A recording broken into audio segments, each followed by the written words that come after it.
একটি ইন্টারভিউ পর্ব নিয়ে হাজির হলাম। আমার পরিচিত দাদা, যিনি সদ্য একাদশ দ্বাদশের ইন্টারভিউ দিয়েছেন এবং এই নবম দশমে উনি ডাক পেয়েছেন।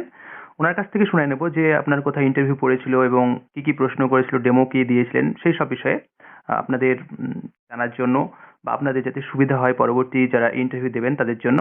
তো যাই হোক, আমি শুরু করছি। তো দাদা, তোমার তো কোন জোনে ইন্টারভিউ পড়েছিল? আমার নর্দার্ন জোন, যেটি মালদাতে অবস্থিত, ওখানে আমি ইন্টারভিউ দিয়েছি। আচ্ছা, তুমি যখন পৌঁছালে তখন মানে ইন্টারভিউ বোর্ডে, তখন ওনারা কতজন ছিলেন? ইন্টারভিউ বোর্ডে মোট 4 জন ছিলেন। আচ্ছা, তারপরে তোমাকে কি জিজ্ঞাসাবাদ করলেন শুরুতেই? তুমি যখন ঢুকলাম, ঢোকার আগে তো পারমিশন নিয়ে ঢুকতে হয়। পারমিশন নিয়ে যখন ঢুকলাম তখন ওনারা আমাকে বসতে বললেন, আমি ধন্যবাদ জ্ঞাপন করে বসলাম। বসার পরে আমি কোথা থেকে এসেছি, তারপরে আমার সম্বন্ধে ওনারা জানতে চাইলেন। আমার হুম। কলেজ কোথায়, আমার স্কুল কোথায়, আমার ইউনিভার্সিটি কোথায়, বিএড কোথা থেকে করেছি, এবং আমি বর্তমানে কোন স্কুলে পড়াচ্ছি, এগুলো জানার পরে তারা আমাকে বললেন যে আপনি যে ডেমোটা দেবেন সেটা দেন, এবং আচ্ছা, সেটা লেকচার মেথডে। লেকচার মেথডে, তাই তো? Lecture method. আচ্ছা, লেকচার মেথড। আর তাহলে কি বিষয়ে ডেমো দিয়েছিলে? আমি শব্দার্থ পরিবর্তনের ধারণা পড়িয়েছিলাম, যেটা ক্লাস 12-এ রয়েছে। আচ্ছা, আর পরে কি ধরনের প্রশ্ন, মানে ওটা হওয়ার পরে মানে ডেমোটা? শব্দার্থ পরিবর্তনের ধারাটা আমি মোটামুটি লেকচার মেথডে 2.5 থেকে 3 মিনিট পড়ানোর পরে ওনারা বললেন যে ঠিক আছে, আপনি এবার বসুন। আমি বসলাম। বসার পরে ওখান থেকে ওনারা মোটামুটি সেই ডেমোর উপরে একটু প্রশ্ন করলেন। আচ্ছা, সেই প্রশ্নগুলোর উত্তর জানতে চাইলেন যে আপনি যেটা পড়ালেন ক্লাসে কিভাবে পড়ান, বা সেখান থেকে কিছু খুঁটিনাটি প্রশ্ন, যেমন শব্দার্থ পরিবর্তন কেন হয়ে থাকে, কারণগুলো কয়েকটি উল্লেখ করতে বললেন। তারপরে কয়েকটি উদাহরণ জানতে চাইলেন, শব্দার্থ পরিবর্তন উৎকর্ষের একটি উদাহরণ বা উপকর্ষের উদাহরণ, আচ্ছা। এই জাতীয় বেশ কিছু প্রশ্ন ওনারা করলেন। হুম। মানে বলতে করার পরে চাইছো যে যেটা এর আগে একজন দাদার সঙ্গে কথা বললাম, নাম আমি বলছি না, তো তখন তো উনি বললেন যে ডেমো থেকেই বেশিরভাগ প্রশ্ন, মানে ডেমো দেওয়ার পরে রিলেটেড প্রশ্ন হচ্ছে, তারপরে ঠিক তেমনটা তোমায় করেছিল, তাই তো? যেমন ভাবে ডেমোটা উপস্থাপনটা ওনারা দেখছেন, ডেমো উপস্থাপন করার পরে ডেমোর সম্বন্ধে আমি কতটা জানি সেটাই ওনারা জানতে চাইছেন। মানে ক্লাসে পড়াতে গেলে তো জানতে হয়, হুম, হুম, হুম। তা এই ডেমোটা সম্বন্ধে আমি কতটা জানি সেটাই ওনারা জানতে চাইছেন। ডেমোর ভেতর থেকে ওনারা প্রশ্ন করছেন এবং যথেষ্ট খুঁটিয়ে খুঁটিয়ে প্রশ্ন করছেন ডেমোর থেকে। তুমি ডেমোটা তার মানে হয়ে কি যাওয়ার, সরাসরি ডেমো একবারে মূল টপিকে ঢুকে গেছিলে, নাকি কোনো ইন্ট্রোডাকশন কিছু রেখেছিলে? আমি কোনো ইন্ট্রোডাকশন রাখিনি। আমি শুধু বলেছিলাম যে আজকে আমি শব্দার্থ পরিবর্তনের ধারাটি পড়াতে চাই। শব্দ পরিবর্তনের ধারায় যে বিষয়টা রয়েছে, হুম। শব্দার্থ পরিবর্তনের যে ভাগগুলো, সেইগুলোই আমি আজকে পড়াবো। তো ওনারা বললো ঠিক আছে, শুরু করেন। বেশ, তাহলে তো বেশ ভালোই, মানে ইন্ট্রোডাকশনের কোনো প্রয়োজন নেই। আর যেটা বলার, এই যে ইন্টারভিউ দিলে, তো সেক্ষেত্রে মানে কটা ডেমো, যারা নতুন ইন্টারভিউ দিতে যাবে বা বিশেষ করে ফ্রেশার্সটা, তাহলে মোটামুটি তোমার মতে কটা তাদের ডেমো রেডি করে যাওয়া উচিত? আমার মতে তাদের 2 থেকে 3টে ডেমো রেডি করা উচিত। একটা কবিতা থেকে, হুম। একটা গদ্য থেকে, এবং একটি ব্যাকরণ থেকে। এবার যদি দেখা যায় যে ওইখানে যে একই ধরনের ডেমো আগের জন দিচ্ছে বা পরের জন দেবে, সেক্ষেত্রে একটু বৈচিত্র্য আনার জন্য ওই যে কোনো একটা ডেমো তখন স্কুলে পড়ানো উচিত বলে মনে করি। সেটা ভালো হবে। একই জাতীয় ডেমো বারবার হলে সেক্ষেত্রে যিনি ইন্টারভিউ নিচ্ছেন তিনিও হয়তো বিরক্ত হবেন। সেক্ষেত্রে আমার মতে নিজের মতো ডেমো রেডি করে যাওয়া উচিত, পরিস্থিতি অনুযায়ী সেগুলো ব্যবহার করা উচিত। আচ্ছা, বেশ খুবই ভালো।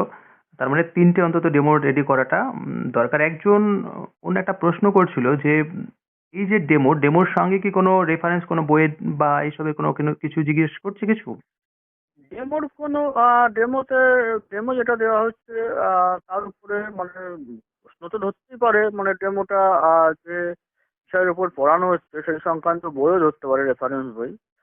সেটা ধরতেই পারে। মানে যেটা পড়াচ্ছি সেই সংক্রান্ত যদি কোনো তথ্য জানতে চাই, এটা কোথা থেকে দেখেছেন বা এটা কোথায় পেয়েছেন, সে সম্বন্ধে বইয়ের নাম ধরতেই পারে। আচ্ছা, অন্যান্য তোমাকে তাহলে আর কি কি প্রশ্ন করেছে ডেমো বিষয় ছাড়া অন্য?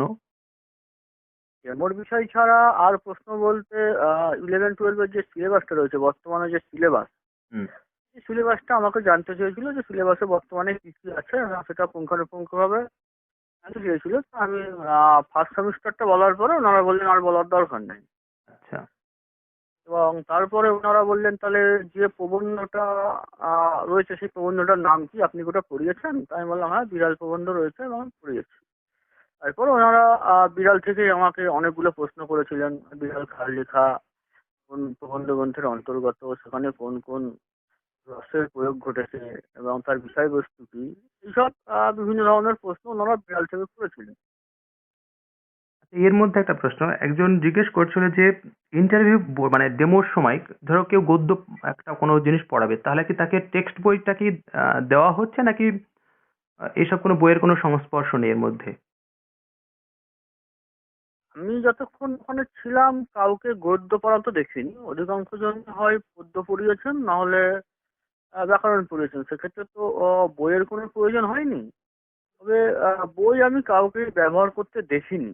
মানে বই কেউ ব্যবহার করেননি এবং বই ছাড়াই সকলে পড়িয়েছেন। এবার যেহেতু গদ্য পড়াবেন, সেহেতু বই রাখলেও রাখা যেতে পারে, তবে আমি কিন্তু কাউকে ব্যবহার করতে দেখিনি। আচ্ছা, তাহলে আর কি কি প্রশ্ন করেছিল, মানে মানে এই ডেমো ছাড়া এক্সট্রা কোনো তুমি তো বললে যে বিড়াল, তার মানে একটা জিনিস বোঝা গেল, যারা নবম দশম যারা ইন্টারভিউ দেবে তারা অবশ্যই নবম দশমের সিলেবাসটা অন্তত যেন দেখে যায়, তাই তো?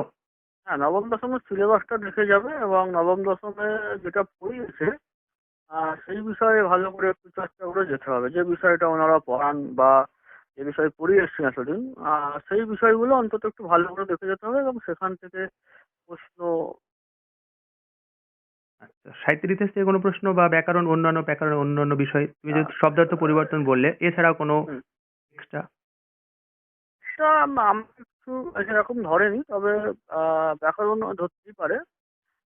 তবে আমাকে শিল্প সংস্কৃতি থেকে, শিল্প সাহিত্য সংস্কৃতি যে পাঠটা রয়েছে, হুম, সেখান হুম। থেকে বেশ কিছু প্রশ্ন রেখেছিল। যেমন আহ, যেমন উম, হকির ওপরে প্রশ্ন ধরেছিল যে হকির একজন বিখ্যাত খেলোয়াড়ের নাম কি, তার আত্মজীবনীর নাম কি।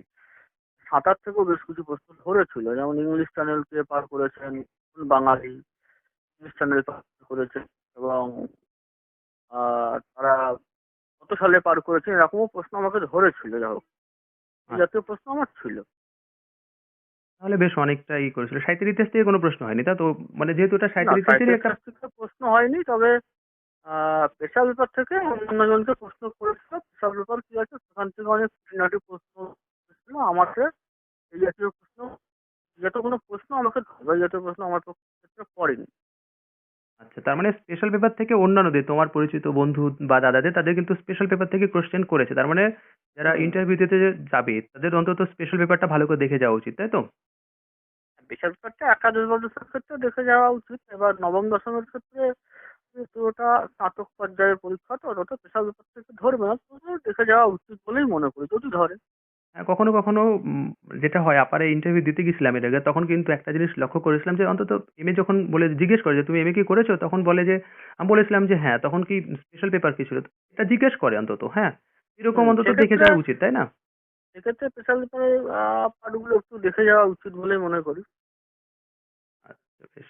আর আরো কোনো এক্সট্রা কোনো প্রশ্ন তাহলে আর হয়নি, তাই তো? আর আর ওই যেহেতু আমরা ইন সার্ভিস স্কুল সংক্রান্ত কিছু প্রশ্ন ছিল, স্কুলে যাই কিনা, আচ্ছা, তাই ওটা এই ঠিক আছে, জাতীয় ওটা কিছু অন্য প্রশ্ন ছিল। ধরনের। আর এইদিকে যারা ফ্রেশার্সটা তাহলে কি বিএড এর মানে টপিক থেকে কোনো কি প্রশ্ন হতে পারে, বিএড টপিক, বা কাউকে তোমার পরিচিত বন্ধুদের হ্যাঁ, জিজ্ঞেস করেছে? বিএড টপিক থেকে একাদশ প্রশ্ন হয়নি, তবে 9-10 হতে পারে। আর বিশেষ করে প্রকল্পগুলো দেখে যাওয়া উচিত বলে মনে করি। বিভিন্ন যে সরকারি প্রকল্প, সেইগুলো নবম দশমের ক্ষেত্রে গুরুত্বপূর্ণ, সেইগুলো দেখে যেতে হবে। সেখান থেকে প্রশ্ন ধরলেও ধরতে পারে।